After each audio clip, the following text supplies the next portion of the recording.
রাজধানীর ঐতিহাসিক সোহরাওয়ার্দী উদ্যানে স্মরণকালের বৃহত্তম সমাবেশ করেছে বাংলাদেশ জামায়াত ইসলামী। ৭ দফা দাবিতে আয়োজিত এই সমাবেশে নেতাকর্মীদের ঢল নেমেছে। শনিবার ১৯ জুলাই ভোর থেকে সোহরাওয়ার্দী উদ্যানে আসতে থাকেন নেতাকর্মীরা। বেলা বাড়তেই সেই ভিড় ছাপিয়ে যায় পার্শ্ববর্তী রমনা পার্কেও। সরেজমিনে দেখা যায় অসংখ্য নেতাকর্মী রমনা পার্কে ভিড় করেছেন। নেতাকর্মীদের ঢলের কারণে রমনা পার্কের প্রবেশ গেটগুলোতে ঢুকতে ও বেরোতে হিমশিম খেতে হচ্ছে সবাইকে।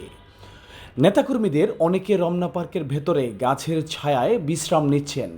কেউ কেউ ঘুরে ঘুরে পার্কের সৌন্দর্য উপভোগ করছেন, অনেকে পার্কের ভেতরে দুপুরের খাবার খেয়ে নিচ্ছেন। কিছু নেতাকর্মীকে লেকের পানিতে নেমে গোসল করতেও দেখা গেছে। নেতাকর্মীরা জানান, সোহরাওয়ার্দী উদ্যান কানায় কানায় ভর্তি, তাই সেখানে ঢুকতে না পেরে রমনা পার্কে অবস্থান নিয়েছেন তারা।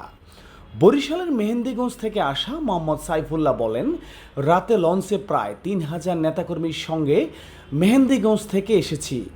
সোহরাওয়ার্দী উদ্যানে ঢুকতে পারেনি, তাই রমনা পার্কে এসে বসেছি। ব্রাহ্মণবাড়িয়া থেকে আসা ইব্রাহিম ইদ্রিস বলেন, ভোরে রওনা দিয়ে সকাল ৯টায় ঢাকা এসেছি।